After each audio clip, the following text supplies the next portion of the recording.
Selamat datang di JM2 Nusantara. Semoga saudaraku sebangsa setanah air diberikan kesehatan bersama keluarga tercinta, dan semoga yang subscribe, like, comment, and share diberikan kemudahan atas segala urusannya. Amin. Mari kita raih Indonesia Emas 2045.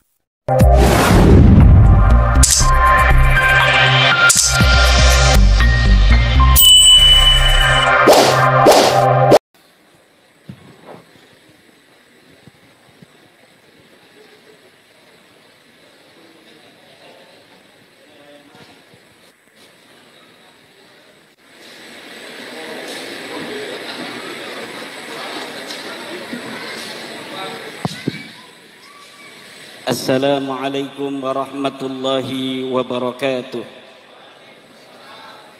Alhamdulillah, salatan wa salaman ala rasulillah, amma ba'du. Para ashabul fadail, Ketua Umum Perjuangan Wali Songo Indonesia Kiai Haji Muhammad Abbas Biliahsi, Bapak Bupati Temanggung yang diwakili oleh Bapak Joko, terima kasih kami haturkan dari DPP PWI kepada Bapak Bupati yang telah memberikan fasilitas, tempat dan sebagainya untuk acara pelantikan PWI Kabupaten Temanggung. Juga kepada Bapak Dandim, Bapak Kapolres, para kesepuhan PWI LS Kabupaten Temanggung, Ketua Kiai Zainuddin, Panglima Laskar, Komandan Angka, juga Gus Nanang, dan Kiai Wafa, dan para kiai-kiai undangan dari PWNU, dari PCNU Temanggung, dari PW Muhammadiyah, dan organisasi-organisasi lainnya. Dengan singkat, karena ini sudah terlampau siang, bahwa selain Mbak Alwi, ada ancaman dunia ini tentang peradaban kemanusiaan yang menurut Albert Einstein, apabila terjadi perang dunia ketiga, maka manusia akan kembali ke zaman batu.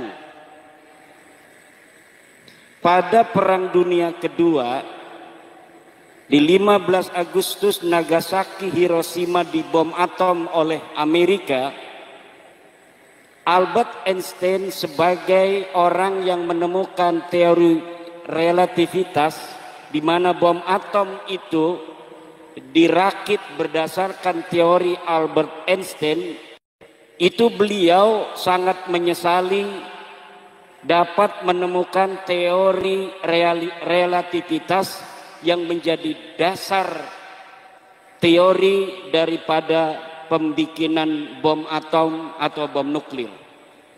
Pada suatu hari, Pak Joko, Albert Einstein ditanya oleh temannya, "Albert, kira-kira senjata apa yang akan dilakukan atau yang akan digunakan oleh manusia pada Perang Dunia Ketiga?" Albert Einstein itu diam sambil menggeleng-gelengkan kepala.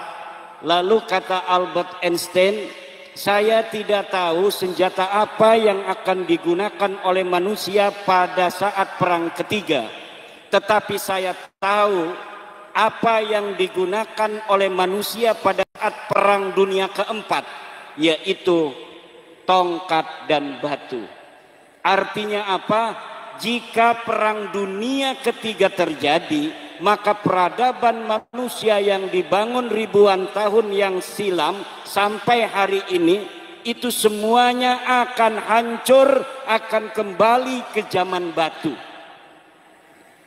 Internet hancur, HP hancur, data Google hilang, pistol hilang, karena manusianya sudah mati semua. Yang tinggal hanya mereka yang ada di goa-goa, yang sampai saat ini masih hidup dalam peradabannya. Mereka yang akan selamat. Sementara yang di ibu kota apalagi yang ada di gedung bupati semacam Pak Joko, ini kalau nuklir datang udah duluan, karena pasti jadi target dalam perang dunia ketiga. Maka manusia semuanya mati, yang ada mereka-mereka yang ada di goa, orang Baduy, orang-orang yang pedalaman, yang tidak mau ikut campur dalam urusan duniawi, mereka yang akan hidup. Maka nanti perang dunia keempat, merekalah peradabannya yang akan menentukan dengan tongkat dan batu kembali. Apa yang ingin saya katakan? Bahwa dunia hari ini ada yang hilang, yaitu adalah al-insaniyah, kemanusiaan, humanitarian. Satu negara ingin terlihat nampak lebih hebat dari negara lainnya, ingin menguasai negara lainnya. Mereka lupa kalau satu manusia dengan manusia lainnya itu bersaudara. Yang ada hanyalah persaingan teknologi, yang ada adalah persaingan ekonomi, politik dan lain sebagainya. Padahal semua manusia kulluhum min Adam wa Adam min turab, bahwa mereka semuanya itu adalah satu saudara dari Nabi Adam, dan Nabi Adam itu semuanya dari debu. Ini yang dilupakan. Makanya kata seorang pakar Islam, al-insaniyah qabla tadayyun, kita harus menomorsatukan kemanusiaan sebelum agama. Kadang-kadang agama menimbulkan konflik antara satu agama dengan agama lainnya, bahkan antara pemahaman satu agama di dalam satu agama itu kadang-kadang ada konflik. Maka konsep kita di dalam memandang peradaban yang akan datang, al-insaniyah, kemanusiaan, humanitarian harus didahulukan, kasih sayang. Rasulullah sallallahu alaihi wasallam dari hadis yang diriwayatkan oleh At-Tirmidzi, diriwayatkan oleh sahabat Abdullah bin Amr, qala Rasulullah sallallahu alaihi wasallam, ar-rahimuna yarhamuhumur rahmanu irhamu man fil ardi yarhamkum man fis sama.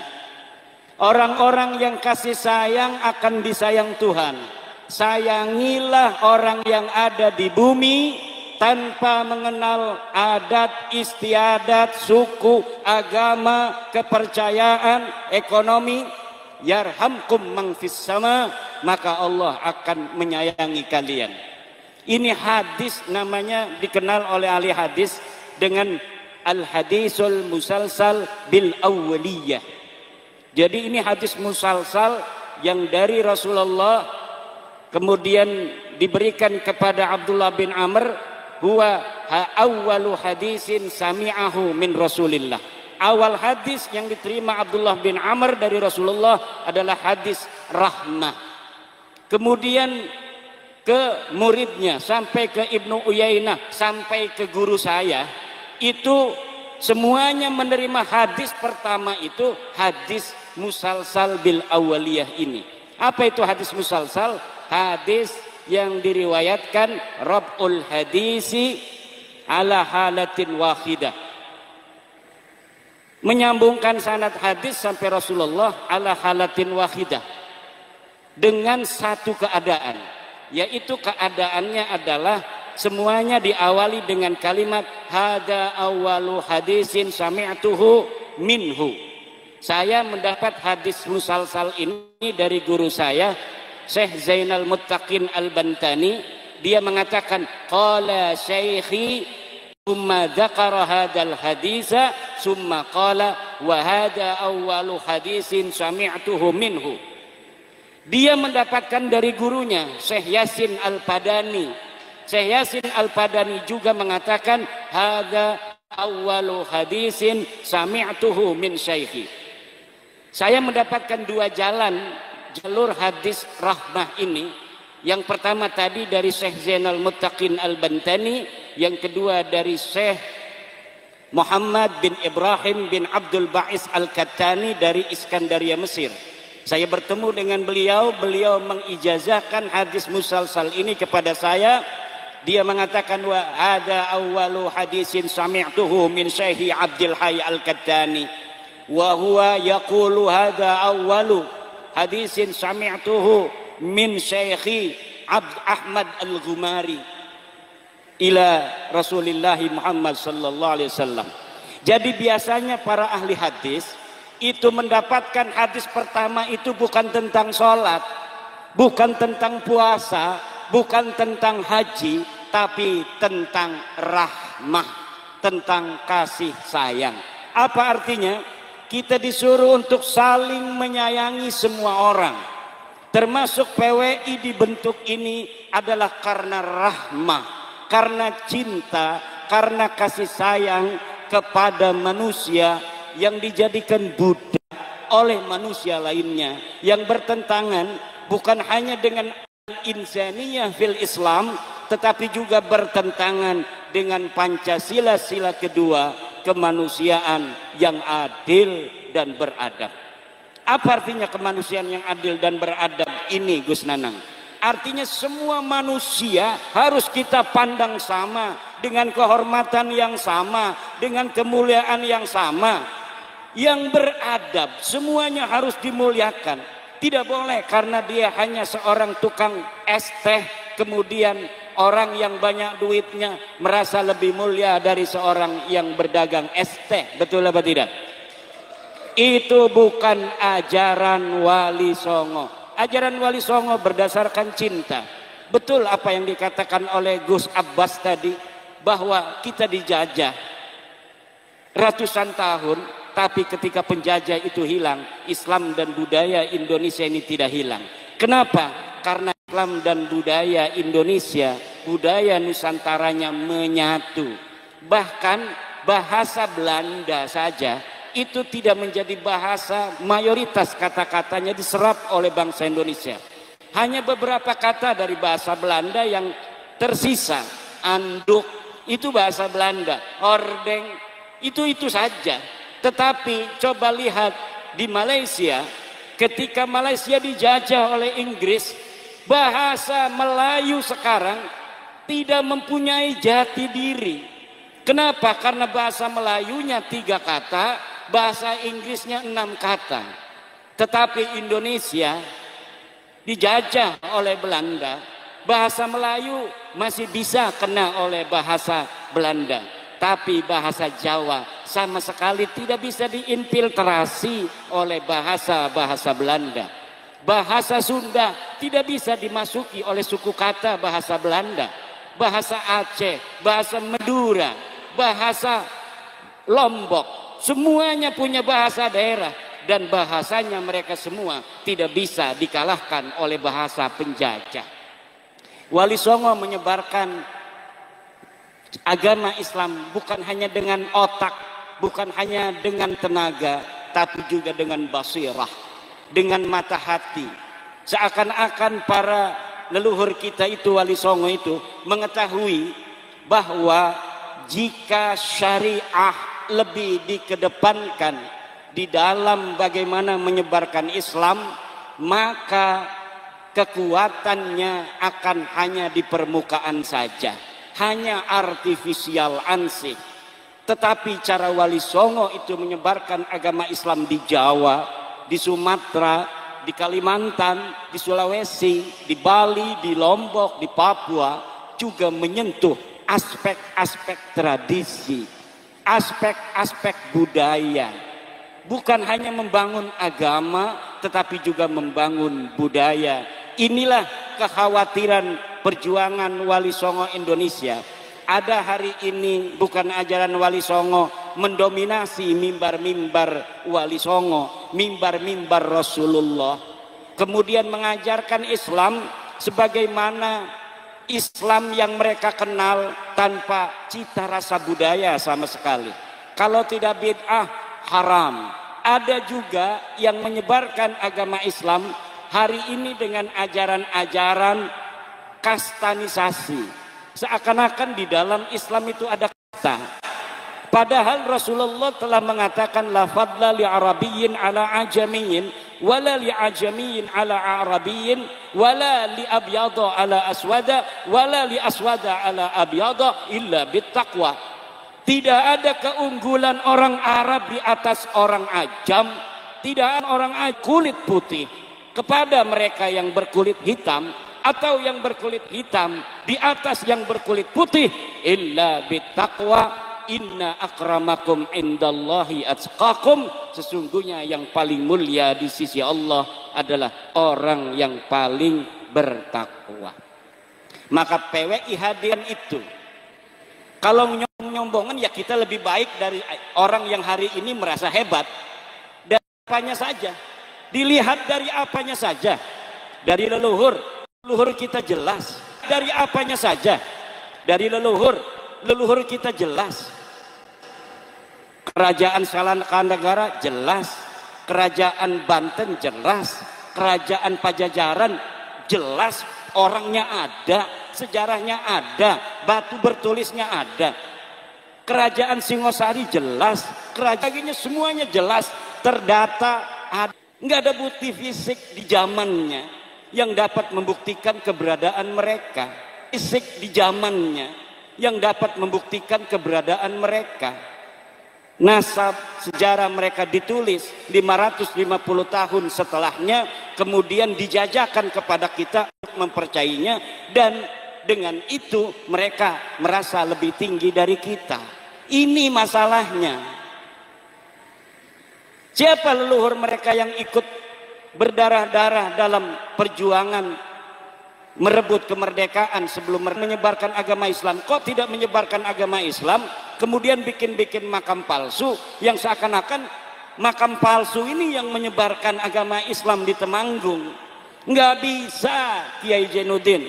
Kalau ada makam-makam palsu begitu, tolong lapor sama RT, walaupun ketua kabupaten lapor sama RT. Jangan kayak Madiun, gagah perkasa, main hajar saja. Akhirnya dilaporin itu saudara-saudara kita di Madiun. Lapor sama RT, lapor sama RW, lapor sama Kapolsek, lapor sama Danramil, Babinsa, bikin berita acara dengan tokoh-tokoh bahwa ini betul. Berdasarkan saksi-saksi tidak ada makam seperti ini. Tidak ada orang dulu di kampung ini bernama Habib Anu bin Yahya. Maka kemudian baru ada berita acaranya bareng-bareng, jangan ketua PWI dulu, dimohon Kapolsek dulu yang mantek. Silahkan demi kehormatan Bapak Kapolsek untuk memantek terlebih dahulu. Setelah itu, setelah Bapak Kapolsek, Bapak dan Ramil yang kedua. Yang ketiga lurah, biar kalau ada apa-apa mereka dulu tuh. Nanti terakhir baru ketua PWI, nggak usah pakai palu. Bismillahirrahmanirrahim. Alhamdulillah. Inilah, jadi kita di dalam menjaga budaya harus berbudaya. Tidak boleh kita menjaga budaya tapi dengan gerakan-gerakan anti budaya. Kita amar ma'ruf dengan gerakan-gerakan yang ma'ruf. Tidak boleh kita amar ma'ruf dengan gerakan-gerakan yang mungkar. Maka lihat di dalam logo PWI, hayuning, apa ini? Memayu hayuning buana ambrasta dur angkara. Apa artinya? Amar ma'ruf nahi mungkar. Memayu hayuning buana. Kita memperindah dunia yang memang sudah indah. Dunia ini sudah indah, PWI hadir untuk lebih memperindahnya. Ambrasta durhangkara, tetapi apabila ada kemungkaran, ketidakadilan, pembelokan sejarah, PWI harus hadir di sana demi anak cucu kita. Dan yang perlu diingat oleh PWI, Kiai Nanang, Kiai Zainuddin, bahwa PWI lihat di anggaran dasarnya. Jangan kita bergerak tanpa tahu anggaran dasar. Bahwa satu, PWI berdasarkan Pancasila dan Undang-Undang Dasar 45 dalam akidah berdasarkan akidah Ahli Sunnah wal Jamaah An-Nahdiyah. Artinya apa? Gerakan PWI tidak boleh bertentangan dengan aturan hukum negara dan tidak boleh bertentangan dengan ajaran-ajaran Nahdlatul Ulama. Selamat untuk PWI Kabupaten Temanggung yang telah dilantik. Selamat berjuang. Anak cucu kalian akan bangga dengan apa yang kalian lakukan hari ini. Wallahu huwal muwaffiqu ila aqwami thariqin. Wassalamualaikum warahmatullahi wabarakatuh.